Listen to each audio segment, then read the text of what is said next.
Welcome to Chapter 6, our discussion of the self. Are you a duck or are you a stormtrooper? That is the question. In our last class, I talked to you quite a bit about gender and how a person's gender becomes a much more significant determining factor in their life at adolescence, especially in traditional cultures, but in individualistic cultures as well. This week, what the textbook and I am going to talk about specifically is the development of the self, which is the focus of Chapter 6, which, yes, clearly is closely related, closely related to gender as discussed last week. Now, when you read this chapter of the textbook, at the very beginning is the sentence, adolescents can think about themselves in a way that younger children cannot. This makes sense because they have more developed cognitive capabilities, their moral development has increased, their awareness of gender has increased. So because their brain has developed more, it's become more complex, their thought processes are more complex. They're processing information in a different way. This affects how they think morally and in terms of gender. And it also means that they can think about themselves in a way that they couldn't before. They have an increased ability for self-reflection. That is the exact phrasing that the textbook uses. So they don't just think about themselves in a way that younger children cannot. They don't just think about the world around them in new ways. They think about themselves in different ways. And yes, this means the ability for self-reflection, which sounds kind of philosophical and maybe a little bit hokey, but it's true. So this doesn't mean that teenagers are sitting around thinking about what kind of person am I? What's important to me? What kind of person do I want to be? It's usually not quite that direct. But whether they realize it or not, essentially, these are questions they think about in indirect ways. And the ability to think about themselves in a more complex and complete manner, a more abstract manner, is going to directly affect your self-esteem. How you view yourself on that spectrum of positive and negative, it will affect you emotionally. It will affect who you are as a person. So this means a young person's self-conceptions will shift in various ways. Their self-esteem will shift up and down. Their emotional understanding will increase and shift. Their very identity will shift. And all of this will continue into emerging adulthood. Now, as with every topic in this course, this is going to be connected to culture. Remember that an independent self is promoted more by individualistic cultures, and an interdependent self is promoted more by collectivistic cultures. So in individualistic cultures that promote an independent self, an individualistic self, like Canada and especially the US, it's typical for our society to encourage people to reflect on themselves as individuals. We truly feel this is a positive thing to do. It is considered a good thing to think about yourself, to think about who you are as an independent person and try to develop and maintain positive feelings about yourself, to have high self-esteem or at least decent self-esteem. In individualistic cultures such as ours, a person's self-esteem is considered important. Not just kind of important, very important. This is why in school, for example, encouraging students to develop good self-esteem, a good opinion of themselves, is something teachers specifically pay attention to. And of course, I mean within certain limits. People are not encouraged to be arrogant or narcissistic. No culture values those characteristics. Now, stereotypically, Americans are especially known for their individualism and their focus on self-oriented issues. Let's be honest, the stereotype is somewhat negative. There is a stereotype of Americans focusing on individualism to a fault. In fact, it was an American who first invented the term self-esteem, a man named William James in the late 19th century. There's a picture of him here. And the United States continues to be known to the rest of the world, or at least to have a stereotype with the rest of the world, as a place where the independent self is valued and promoted. Is Canada the same? Yes, absolutely we are. But our typical public persona is not as extreme as that of the United States. But not all cultures look at the self in this way or value the independent self to the same extent, since some cultures are not individualistic or not as individualistic to such an extent. In collectivistic cultures, as I've already stated, they are characterized by more narrow socialization and are usually found in less developed countries, but not always. In a collectivistic, more traditional culture, focusing on yourself is not considered as important and frankly, just not very appropriate. And as I've talked about, the focus is on being interdependent. Because of that emphasis, because of that value, when it comes to individual people, their self-conception is also expected to be interdependent. So remember that in a collectivistic culture, it's the interests of the group as a whole, the family, the ethnic group, the religious group, who are supposed to come first, before the needs of the individual. Or at the very least, the community, the family, is always front and center in anything an individual does. You are socialized to be focused on your community and your membership as part of that community. So then, what does this mean regarding a person's concept of self? This means that it's not considered a good thing in these cultures to spend a lot of time reflecting on your self-concept, your identity, to be really concerned with your self-esteem, to be concerned about maintaining a high opinion of yourself, or with whether someone else thinks highly of themselves. So this doesn't mean that self-esteem for yourself has no place, or that you should never take into account somebody else's feelings about themselves. In a collectivistic culture, if a person is very concerned about their self-esteem and think very highly of themselves, however, this is considered negatively. And this is because being so focused on yourself is thought to lessen the collectivistic nature of that society and might have a negative effect on the group as a whole. Generally, the perception is that if everyone is so focused on themselves and so concerned about themselves and how they feel first and foremost, well, then they may put their own self-interest, their own individual interests first, their personal interest first, and that will be negative for the group as a whole.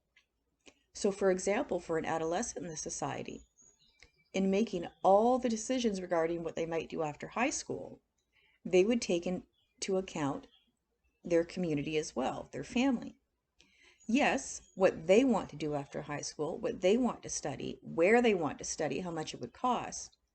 But the difference is the answer to those questions would all be based in good part on what is best for their parents, as well as their responsibility toward their parents and their family.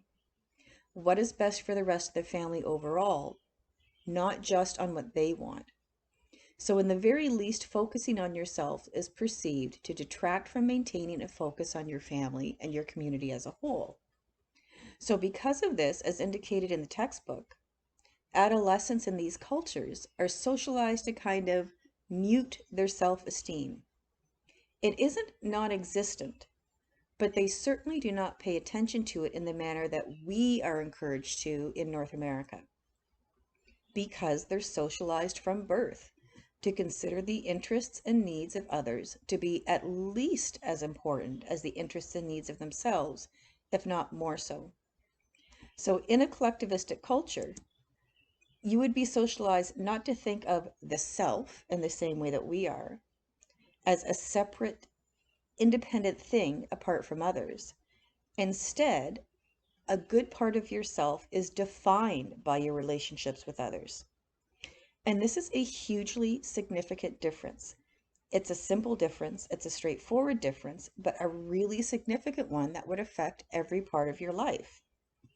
How you view your family, what the purpose of family is, how you view marriage and having children. It would affect what you did or did not decide to do with your life. For example, I have 3 siblings, so there's 4 children, including myself and my family, and I'm the youngest. Yes, I'm still referred to as the baby. I have two older brothers and one older sister, and I live in North Bay, as does my mother, who's in her late 80s. So I am primarily responsible for her, and I look after her. Laundry, grocery shopping, housekeeping, taking her anywhere she needs to go, everything you'd have to do for somebody, which I have no problem with. If we lived in a collectivistic culture, then the oldest son in my family, who actually lives in Edmonton, would never have moved to Edmonton. He probably never would have left North Bay, and if he did, he would have taken my mom with her.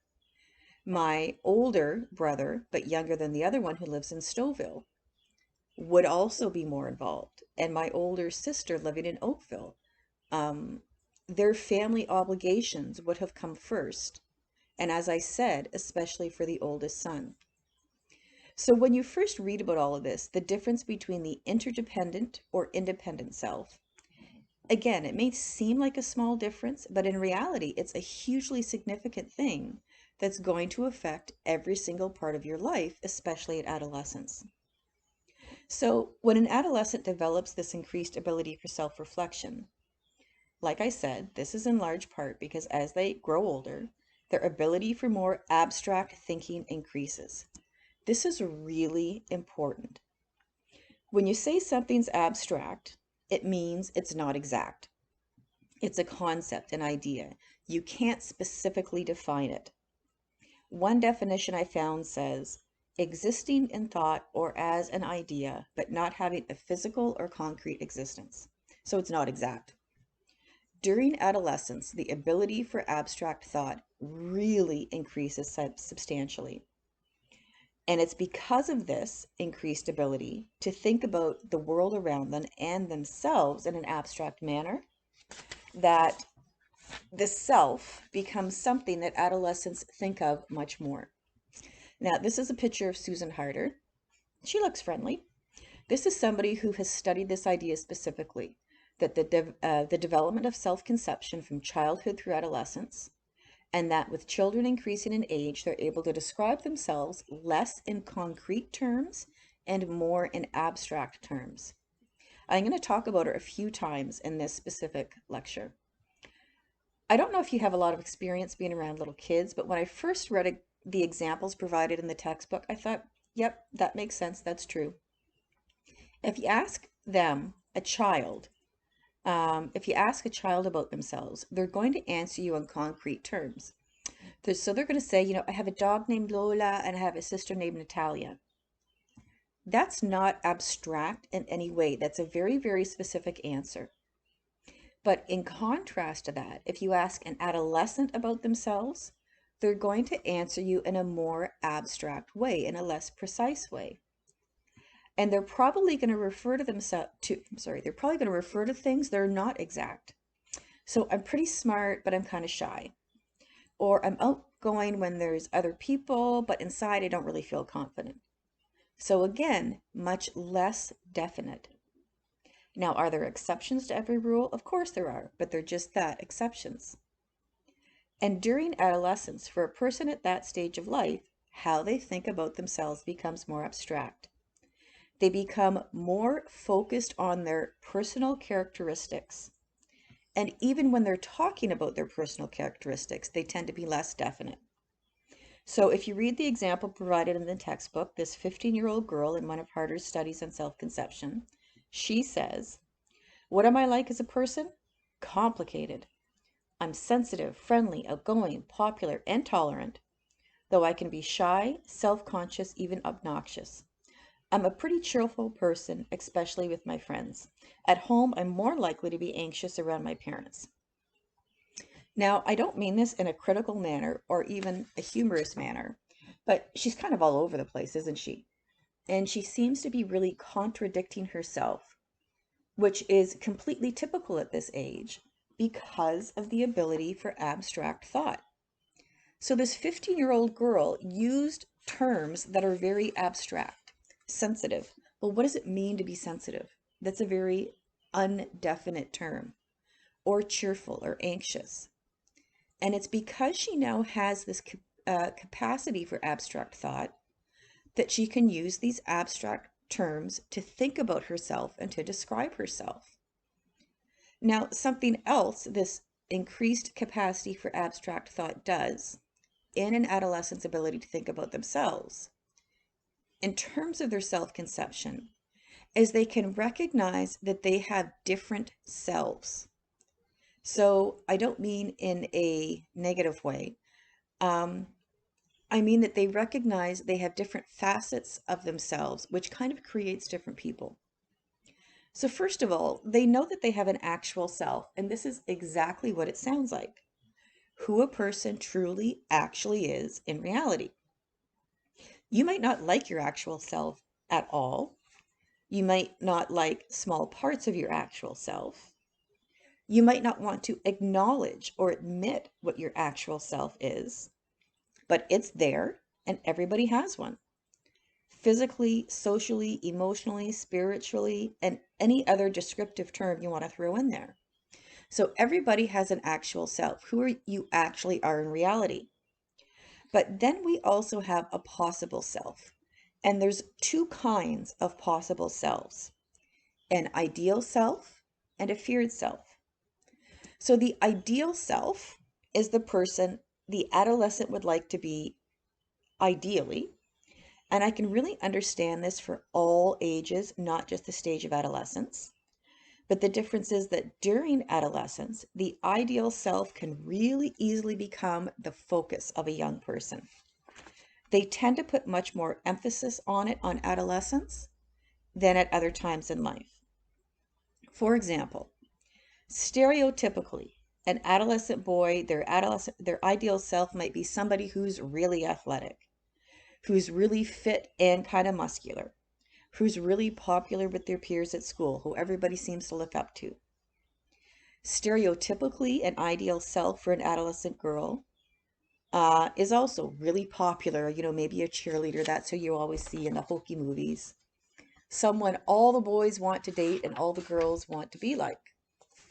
Maybe I'm revealing my age here because I've just described the plot of pretty much every teen movie in the 1980s. Now, who do people have or choose to have, or how do people choose the ideal self that they do? Good question. I don't have an exact answer for that. Why are people the way they are, and why do they want to be somebody else? Well, socialization or lack thereof, experiences they have or have not had, education or lack thereof, family, socioeconomic status, probably a whole list of other things. And sometimes a person's ideal self is pretty close to who they are. Sometimes a person's ideal self doesn't resemble their actual self in any way at all. And an ideal self may be based, as I said, on several things. Maybe it's a personality trait, so you wish you could be more outgoing and really sociable. Maybe your ideal self is based on an ability. You wish you could be really athletic, or you wish you could be really smart and get good grades. An ideal self may be based solely on appearance, and weight is often part of an adolescent girl's ideal self. For boys, their ideal self is really tall. And just as a side note, if you're thinking that at some point in your life you will finally reach your ideal self and then everything in your life will be happy, hate to break it to you, I don't think most people ever reach their ideal self. I don't think most people ever reach a point where they feel like they are everything they ever wanted to be. I'm sure some do, but the majority don't. But as you get older, it is true that most people become more satisfied with their ideal self. I'm sorry, with their actual self. And if not more satisfied, you at least usually become less critical of yourself as you get older because you develop a better overall perspective and don't sweat the small stuff. Or maybe it's because you focus on yourself much less, so you don't think about it as much. So when you do become more content with yourself, or maybe I could be a little bit more sarcastic and say you just don't care about it as much anymore. Now, the feared self is the opposite of the ideal self. The feared self is the person an adolescent imagines it is possible to become, but they dread becoming someone they really don't want to be. For example, relating back to the examples I just gave you, a feared self may mean being a certain weight or taking a certain size. That for that person, they consider it horrible. They don't want to be what they perceive to be an unacceptable weight. A feared self may include not living up to someone else's expectations regarding grades or athleticism. If their family places a lot of importance on academics, they may fear not being a good student and thus disgracing them. Or if they tend to be defined by their athletic ability, they may fear not being that highly regarded athlete anymore. And at least in Northern Ontario, it's pretty common for little boys to automatically be placed in hockey from a very young age. And in some way, they incorporate the knowledge that being a hockey player makes their dad happy and they want to continue to be that person. But as they get older, they realize they just don't have enough of the natural ability necessary to stay in hockey. And their feared self is not being defined as a hockey player anymore. Since I am well removed from high school, I can see examples of people's feared self in regard to athletics from people who used to be in my high school as well as in the movies. So the star athlete who was always really popular, and in many ways his or her sense of self, both privately and publicly, was defined by their athleticism. But then after high school, after those high school days are over, they're no longer the star quarterback or the best hockey player on the team. Well, what are they? They begin to realize that without their athletic identity, they're becoming their feared self, a non-athlete. Now, a feared self could also incorporate something a little bit more serious. An adolescent who has a family member that drinks a lot might fear becoming an alcoholic. They might be very conscious of that, and becoming a drinker themselves would be their feared self. A feared self could also refer to more general personality traits. I'm never going to be hypercritical like my mom, or I'm never going to be so demanding like my dad. I'm never going to let people walk all over me. Both the ideal self and the feared self require an adolescent to think in abstract terms and to think in terms of ideas that only exist in their mind. So I want you to recognize that the ideal self and the feared self are both self-created. People create their own ideal self, and people create their own feared self. Now let's take this a step further and read into what the result of all this can be. That this capacity to think in an abstract manner may be especially troubling during adolescence and emerging adulthood. If a person has the ability to imagine their ideal self, who they would ideally like to be, just having an ideal self necessarily implies that they're not completely happy, or at least not content with some aspect of their actual self. If you are thinking in any way that you would like to change or wish you could change, that must mean you're not completely happy with your actual self. And doesn't that just succinctly describe a lot of the angst that seems to often naturally go along with adolescence? Wanting to be taller, or to weigh less, or to be smarter, or to have that ease with socializing that other kids seem to come by naturally, or in really abstract general terms, wanting to just be more popular and to be better, which is the basis of a lot of the typical teenage angst that occurs. That is not just a stereotype that really does occur. Now, if this difference between a person's actual self and their ideal self is big enough, if the discrepancy between them is large enough, it can cause some pretty serious problems for an adolescent. Now, it can cause problems for anybody at any age, but especially at this stage of life when there's so much growth and development and change occurring. Everybody, no matter how perfect and happy their life may seem to you, is going to have days where they feel less than in some way. They may appear to the outside world like everything is great and that nothing phases them. But everybody has days when they feel like they don't just measure up in some way, whether that's according to somebody else's assessment of them And remember, that's their perceived, how do I say this? This is their perception of somebody else's assessment of them, which might not be correct, or according to their own assessment of themselves. Because remember, just because you think you know what others are thinking about you, that doesn't mean you're right in what you think they are thinking about you. So this discrepancy between the actual and the ideal self can sometimes result in more serious mental health problems. A real feeling of failure or inadequacy that's not just fleeting and can really result in depression. It can seriously negatively affect a young person's self-esteem, their self-evaluation, their self-worth. And I don't think it comes as any surprise then that in the textbook it indicates that studies have found a link between the size of the discrepancy between the actual and ideal self in relation to depressed mood in both adolescents and emerging adults. And I mean, to me, that just makes sense. If somebody feels like they don't come close to being who they want to be, their self-esteem is going to be lower. Maybe it's that they don't come close to being who they are told they should be. They don't come close to who they are socialized they should be. This pressure to live up to some imagined standard that may come from family or the media or something else. Peer groups, creating that pressure about appearance, for example, and then feeling like you don't measure up to them. And social media has made this part of adolescence and emerging adulthood incredibly difficult because on social media, all you see is the happy, fun parts of a person's life. You only see what they allow you to see. So in the media, we have in general them presenting an image of this is what a 13-year-old should be, or this is what a 16-year-old should be. And again, you feel like you don't measure up.